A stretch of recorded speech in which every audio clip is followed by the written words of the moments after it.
Donc, si on arrive à avoir le courage, la volonté, celui qui veut vraiment bâtir l'Afrique, son pays, il doit se concentrer sur deux volets, la justice et l'émancipation de la femme. Après, maintenant, si tu as le temps et les moyens de construire les routes, c'est la route culturelle, commerciale, c'est ça qui relie les gens entre eux.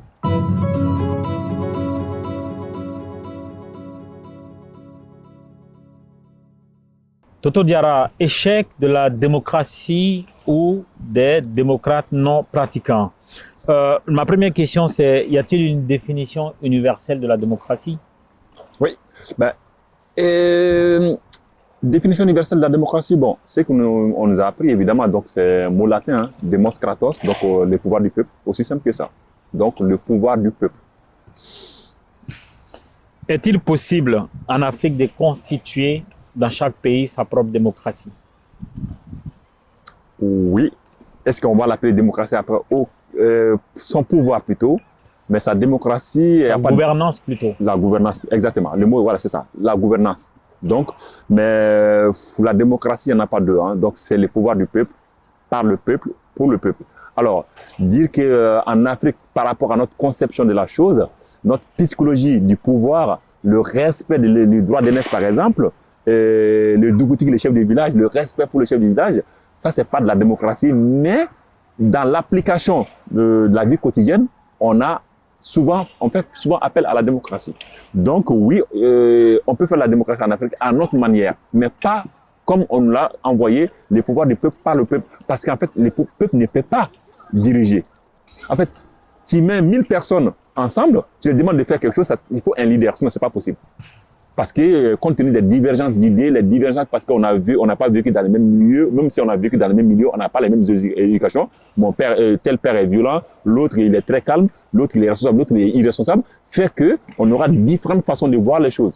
D'accord? Selon l'histoire de sa famille, selon l'histoire de son kabila, de son quartier, de sa contrée, fait qu'on n'aura pas les mêmes visions des choses. Donc, la démocratie peut être très compliquée, le pouvoir du peuple peut être très compliqué à mener. Il faut un leader. Et ce leader-là, à partir du moment où on dit qu'il y a un leader, on ne parle pas de démocratie. Bon, la démocratie va dire, voilà, il faut élire quelqu'un.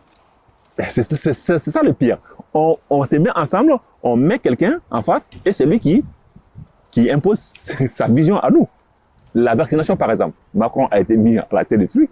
Est-ce que tous les Français voulaient vraiment la vaccination contre le Covid? Non. Pourtant, Macron et son gouvernement l'ont imposé. C'est la démocratie. Donc, est-ce que vraiment c'est la démocratie du...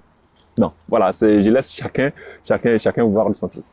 L'Afrique n'est-elle pas victime de la réduction de la démocratie au seul élément du vote, en oubliant la bonne gouvernance, en oubliant l'égalité des chances? Est-ce que finalement, le fait d'avoir réduit la notion de la démocratie au simple vote tous les 5 ans n'est pas ce qui a piégé les Africains?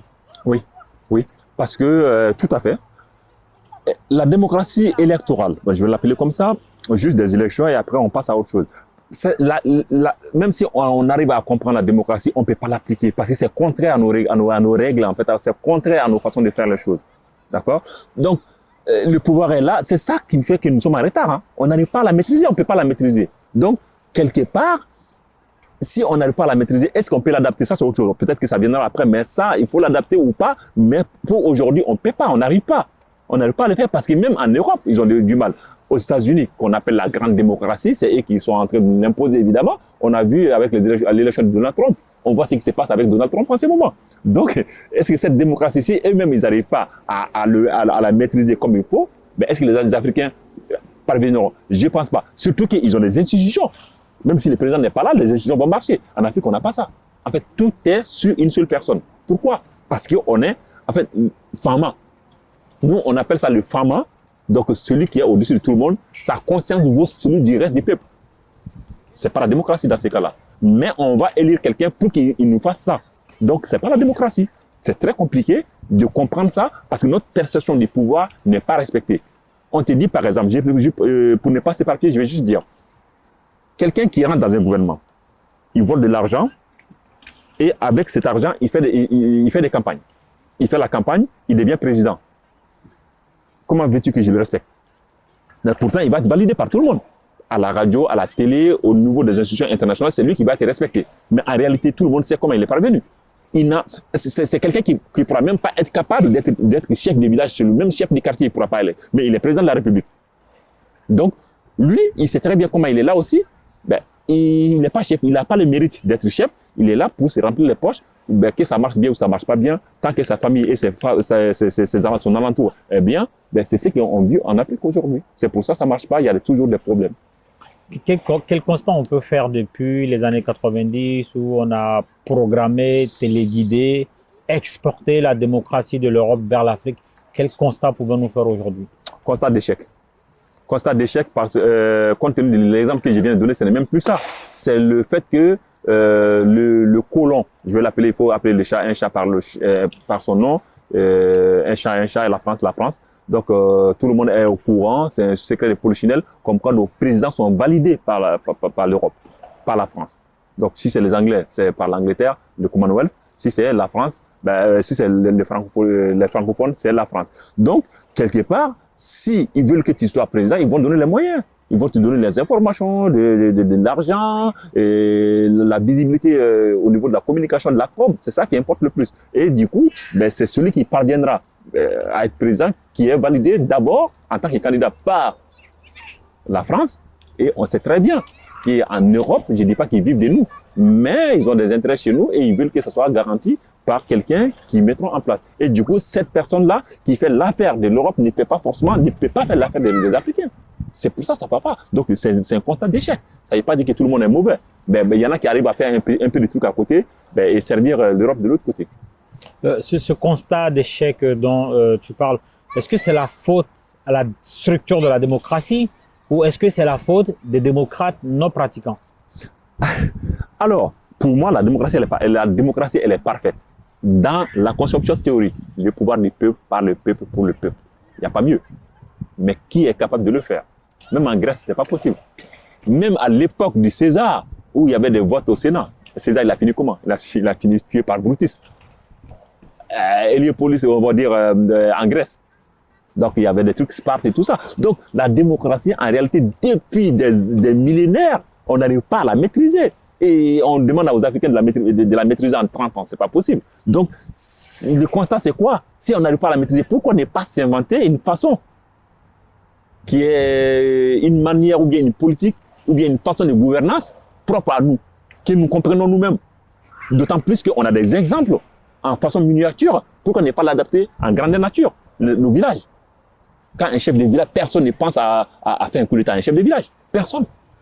Il est bon, il est mauvais, il est grand, il est petit, il est malade. Tant qu'il n'est pas mort, personne ne pense à le remplacer. On est d'accord. Et quand il y a un nouveau chef de village, on n'a pas besoin de faire des votes. Tout le monde est unanime. Tout le monde est unanime et l'accepte. Parce que ce chef de village-là, quand il prend des décisions, il ne l'impose pas aux gens. Hein. Il dit, voilà, aujourd'hui, dans les villages, il y a ça, il y a ça, il y a ça. Je vous invite à aller parler ou à aller réfléchir. Et demain ou après-demain ou dans une semaine, on se rencontre pour voir ce qu'on peut faire de cette décision-là. C'est ça, quelque part, la démocratie à l'africaine. Elle existait en Afrique avant. On a eu des empires. Mais depuis que la démocratie est venue, dans quel état on est? La démocratie telle qu'on l'a donnée. Je ne jette pas toutes les fautes sur la démocratie. Il y a la faute des démocrates non pratiquants et il y a la faute de la façon dont on va mettre en œuvre la démocratie telle qu'on l'a envoyée parce qu'on ne peut pas la pratiquer, on ne peut pas la mettre en œuvre. Parce que même ceux qui l'ont inventée ou ceux qui la prônent ne peuvent pas. Je me rappelle de la phrase de Churchill qui dit que la démocratie c'est la pire des régimes, mais on n'a pas d'autre. Donc c'est ça en fait. Donc, si j'ai bien compris, vous avez une alternative à la démocratie. Est-ce qu'on pourrait lui donner un nom générique à cette alternative-là à la démocratie, de sorte à ce que les pays africains, dans leurs différences culturelles, puissent décoller finalement? Moi, je n'ai jamais été partisan de la démocratie. Ouais. Justement, là, on parle de l'alternance. L'alternative, c'est la bonne gouvernance. C'est tout. La bonne gouvernance. Donc, l'alternative à la démocratie, c'est la bonne gouvernance. C'est la bonne gouvernance. Pourquoi je m'explique, pour que les gens puissent comprendre. C'est-à-dire que celui qui... Le temps est passé, évidemment, mais quand il prend Mamadi Biton Koulibaly, Mafadozo, parce qu'en fait, le chef chez nous, c'est quelqu'un, il le mérite, il a le mérite, parce que Ibé Siragné, il est craint, ou bien il est respecté. Et il est juste. Il est juste. Parce que le fait que Bébika Danada, quand tout le monde le respecte, l'oblige à être juste et droit. C'est ça en fait. Donc, Et par conséquent, le peuple le respecte par sa justesse aussi. Un chef, un patron, un prince, un roi, un empereur n'a pas besoin de se faire aimer, n'a pas à chercher à être aimé. Il a à chercher à être craint et respecté, c'est tout. Et à partir du moment où tu comprends ces principes-là, tu te dis la démocratie, c'est très difficile en Afrique. Parce que les Européens, tu penses que la télé fait les trucs, mais Macron, il est craint. Hein. Quand il te dit, écoute, c'est clair. C'est ça. Donald Trump, il ne veut pas que tu dormes aujourd'hui, tu ne dormiras pas. Mais il te dit que c'est la démocratie à travers les télés. En Afrique, tu touches à quelqu'un, c'est le droit de l'homme. Donc, en fait, toujours, il y a ces rapports de dominé-dominant. Et il peut faire quelque chose, mais toi, tu ne peux pas le faire. Donc, autant adapter ta façon de gouverner, enfin, ta bonne gouvernance à ton peuple. Alors, qui il accepte pas, c'est autre chose. Même demain, ce sera la semaine prochaine ou en fin de semaine. Par exemple, vendredi, s'il y a des crimes qui ont été commis en Arabie Saoudite, il y aura des têtes qui vont être coupées. Pourtant, les États-Unis, c'était jusqu'il y a quelques mois, c'était le meilleur partenaire des États-Unis. Ah oui. Donc, c'est des autocrates. Les États-Unis qui coupent des têtes aussi. Exactement, des États-Unis. Ah ben oui, pire. Chaise électrique. C'est la pire des choses. Chaise électrique, on t'électrocute. Ou l'injection létale. Ou l'injection létale. Pourtant, c'est eux qui viennent nous parler du droit de l'homme et de démocratie. Alors, est-ce que c'est vrai? Est-ce qu'ils l'appliquent? Imagine un Malien qui fait ça. Ben non, c'est fini, on est blacklisté. Donc, quelque part, la démocratie, il y a la faute de comment on l'a transmis et la faute aussi est dans la pratique. Donc, comme on n'arrive pas à la maîtriser, la bonne gouvernance, dans ces cas-là, retournons au moment où on était.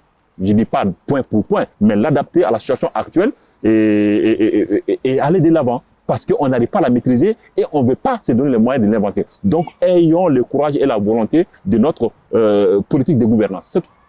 Dernière question, notre société, quand on prend la plupart, en tout cas à titre personnel, la plupart des langues africaines que j'ai eu à explorer ne possèdent pas de nom qui désigne la prison. Oui. La prison, elle était plus culturelle, elle était plus dans la conscience.